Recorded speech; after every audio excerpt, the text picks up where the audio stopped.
This is Radar for On the Radar Entertainment Blog with another weekly baseball observation, weekly recap of all the offseason moves. Now, the biggest moves happened towards the end of last week, beginning of this week. Over the weekend, the Diamondbacks signed Madison Bumgarner. Now, everybody was thinking, the Diamondbacks unloaded Zach Greinke's contract. They non-tendered Tajon Walker. They let a lot of players go via trades, non-tendering, or releasing because the previous year they got rid of so much talent that a lot of people thought they were going to finish towards the bottom of the race. They finished second place in their division because the Padres and Rockies were so bad. Somebody had to finish second place. So you're thinking a rotation that has Kelly, who they got Luke Weaver, who they got from the Cardinals, and Mike Leake and Robbie Ray. It's not so great of a rotation, but adding Madison Bumgarner so that Robbie Ray and Mike Leake and this Luke Weaver guy push them all over to one spot, and then the fifth spot is wide open. That helps them because, as I said, the Padres and Rockies were so bad last year, and the Giants are starting over with a new manager, a lot of question marks, and the Dodgers are really good. That there's a chance for the Diamondbacks to be a wild card team, especially now that they have Madison Bumgarner. Now, a lot of teams didn't want to sign him to a long-term deal because he hasn't been himself the past couple of years. Yes, one was like a dirt bite incident, but they didn't want to sign him to the deal and deal with the repercussions of him not being healthy. Now, it's a good move. It's just a little bit too long, and he may no longer be that dominant ace that you need in rotation, but the Diamondbacks just needed a guy to be in the front of the rotation. It just didn't make sense. They unloaded Zach Greinke's contract and all these other contracts just to sign him when they have holes in the outfield as well. Now, the Yankees, after getting Garrett Cole, they made some minor moves that will help them. They re-signed Adam Warren to a minor league deal. He was on their team multiple times. He's been a starter. He's been a reliever, so it helps them out there. And with Romine going to the Tigers, signed Eric Crash to a minor league deal. That's a good move because that gives them a catcher with experience to back up Sanchez because he hasn't always been the healthiest. Now, the Rangers, because they have Jeff Mathis really is their only catcher on the roster, signing Blake Swart to a minor league deal, good idea because he's in the American League. They can get him some at-bats at first base because they don't have a really good first baseman, nor do they have a set DH because Chu rotates at DH and plays the outfield. And the biggest move they made was trade for Corey Kluber. Everybody thought that Kluber would have been traded for a prospect or two, but that was only before he got injured and missed most of the season. They should have traded him to the Padres or Angels last year, the teams that wanted to get him, because instead of getting prospects from him, the Indians are all about unloading stuff, because last offseason they unloaded a bunch of players, which is why they didn't make the playoffs this year or win the division, because they got worse. Now, they're also getting worse because they were trying to trade Lindor also, but they traded Kluber solely just to get rid of his contract. And it's, them saying, just take the contract. We don't want to pay it anymore. We don't know if he's going to be good. But for the Rangers, they're like, wow, we don't have to give up anything. We give up money, a reliever, and Delino DeShields Jr. just to get Corey Kluber. That makes the rotation instantly better than anybody in their division.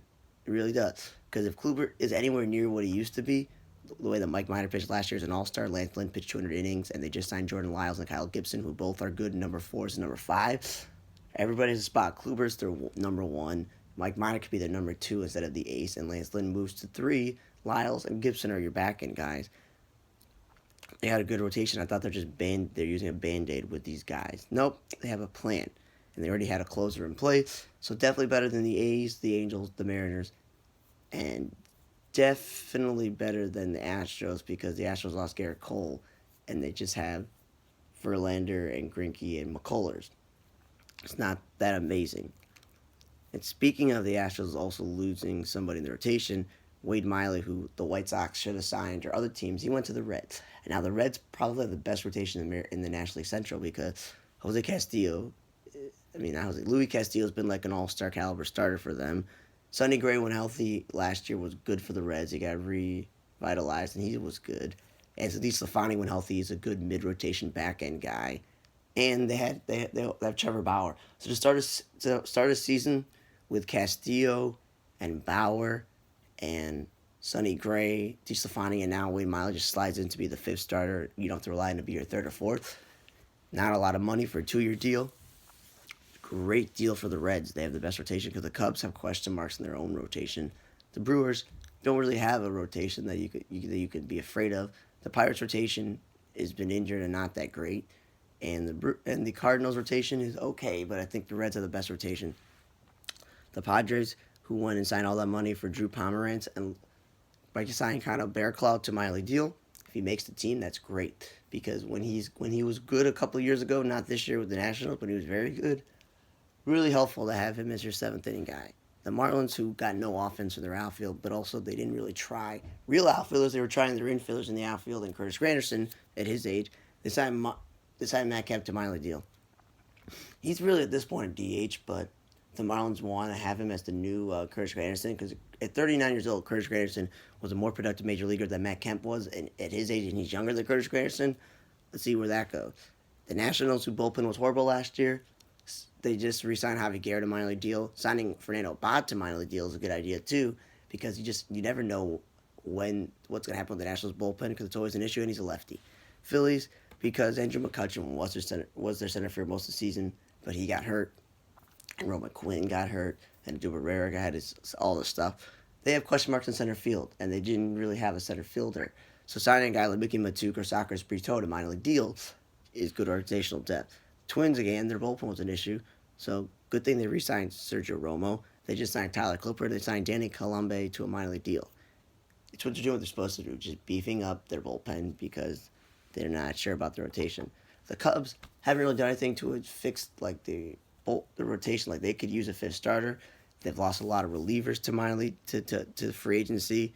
They don't have a great second baseman or even a great center fielder. So they go out and sign Hernan Perez, the former Milwaukee Brewers like utility player, to basically be a new Ben Zobrist, and a former Mariners utility player, Ian Miller. Those are all minor league deals.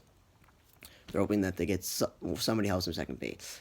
Now the Angels, because they missed out on Garrett Cole and Steven Strasburg, and haven't pulled the trigger yet on Kyle Keuchel or Ryu, they go ahead and sign Julio Teheran. Good idea because Teheran has been inconsistent the last couple of years, and he was always a change scenery candidate, but they didn't trade him to the Braves. So Teheran doesn't have to be the ace of the Braves. He doesn't have to even be the number 2 guy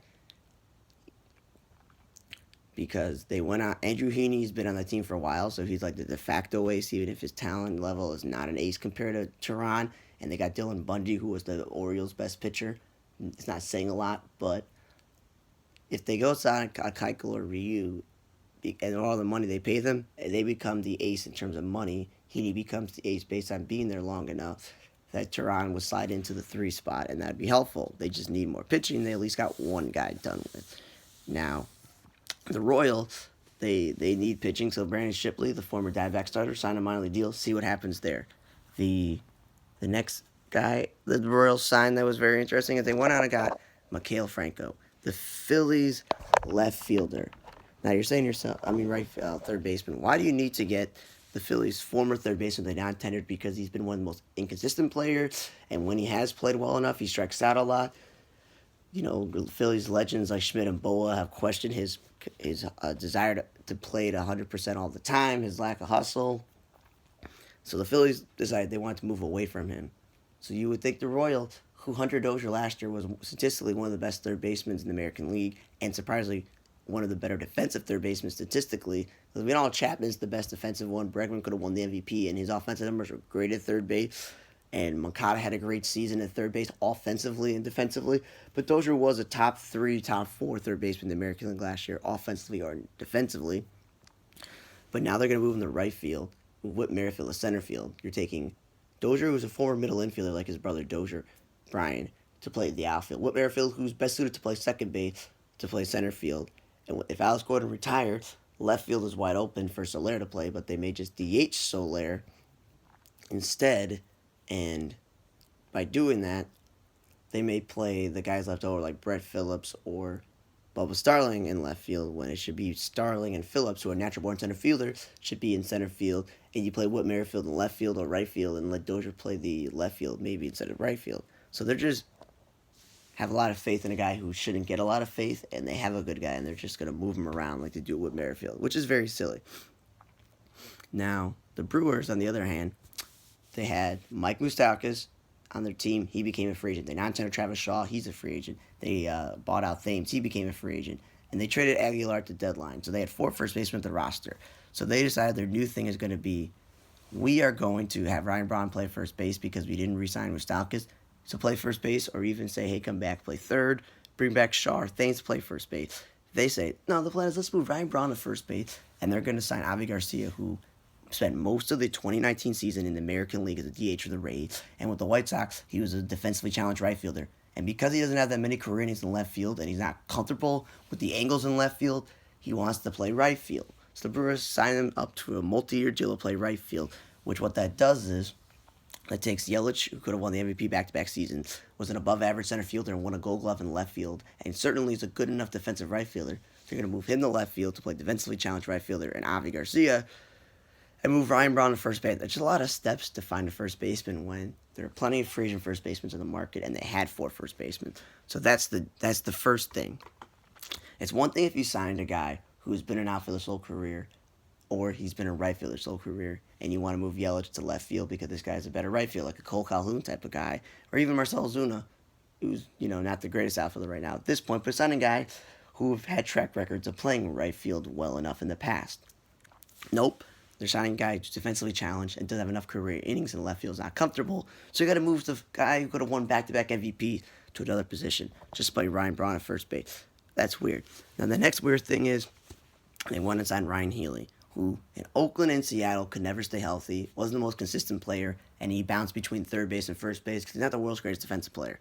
They signed him to play first base or third base. So that means Ryan Braun wouldn't play first base every day, which means they wouldn't play Avi Garcia every day. They do the matchups things, and they would move then Healy to third base some days. But Healy should just stay at third base because they don't have a clear third baseman. But the other issue is they traded for Luis Urias and have Arcia and Castanera in the middle infield, and Urias is a better fielder than Hira, so Hira was going to move to third base, let's say. But now with Healy, they got way too many pieces. Then they also go out and sign Eric Sogard to bring him back to the team as a utility guy. Well, you got Urias and Castanera as your second baseman, and one was going to play third. But then you signed Ryan Healy to play third, but then you signed him to play first base, but you signed Avi Garcia to push Ryan Braun. That makes it so confusing, so Sogard becomes an extra player. It's too many. There's no DH spot. And then they go sign Chase Peterson to a minor league deal as well. So he's another utility guy who can play second base and third base. And then the other thing is they signed Justin Smoak, who only can play first base. Ryan Healy can play first base, third base, and we know that Sogard and Peterson and Urias can play multiple positions. So they went out and got all these things. The GM of this team, everybody said was supposed to be smart. But what's up with signing Healy and Smoak and Avi Garcia and Sogard and trading for Luis Urias? It's just a weird thing when they're getting a bunch of position players, when position players have never been Milwaukee's problem. It's been starting pitching and setup men. But, yeah. Last but not least, the White Sox. All offseason, they went and got Yasmani Grandal, catcher. They traded for Nomar Mazara, so they're filling their holes offensively, like the DH spot and the right field spot and catching somewhat. So you think, okay, they're finally going to sign pitchers. Nope. Wade Miley, this week we just learned he went somewhere, and the Sox are never going to play Madison Bumgarner all that money, and they weren't going to play Cole or they weren't going to play Strasburg that money. They missed out on Zach Wheeler, and they were thinking about Julio Teheran. So when the announcement is they go out and sign re-sign Ross Deltweiler, Nicky Delmonico. You're like, does Delmonico pitch? No, he's a defensively challenged third baseman who's a defensively challenged outfielder who's going to be in the minor league. And Ross Deltweiler, he was okay enough for us last year, but that's not enough to fix the rotation. So then they go out and sign Cheslor Cuthbert again. Third baseman, first baseman. Sox have plenty of those. Not moving anybody, but he has some career in second base. The Sox don't need a second baseman at this point because they have Nick Madrigal coming up. And the biggest thing is they finally signed Gio Gonzalez, who the Sox had, traded him to the Phillies for Jim Thome, had him again, then traded him to the A's again. Traded him to the A's, so they traded him twice. So the Sox found their guy. At this point in Gio Gonzalez's career, in his mid-30s now, the Sox just want his 200 innings to pitch in the fifth spot, so we don't have to go with some weirdo. Or the fourth spot, depending how you line up Ronaldo Lopez and Dylan Cease. So the Sox finally did something. The question is, are they going to sign Keuchel, or are they going to sign Ryu? Are they going to sign somebody to be in the two spot? Because we don't really have that. Because the rotation is going to be Giolito, Kopech, Cease, Lopez, and Gio Gonzalez. That's fine, but I'd rather have somebody much better on paper than Lopez or Cease right now. And they also don't have setup man. But biggest moves this week were Bumgarner going to the Diamondbacks. The Rangers traded for Corey Kluber. The Brewers signing Avi Garcia, Eric Sogard, Justin Smoak, and Ryan Healy. Angels signing Julio Teheran. Royals signing Maikel Franco. The Twins re-signing Sergio Romo. Marlins signing Matt Kemp. And the White Sox signing Gio Gonzalez. Thanks for listening to the weekly baseball observations for the offseason. For On the Radar Entertainment on Radar. See you next week.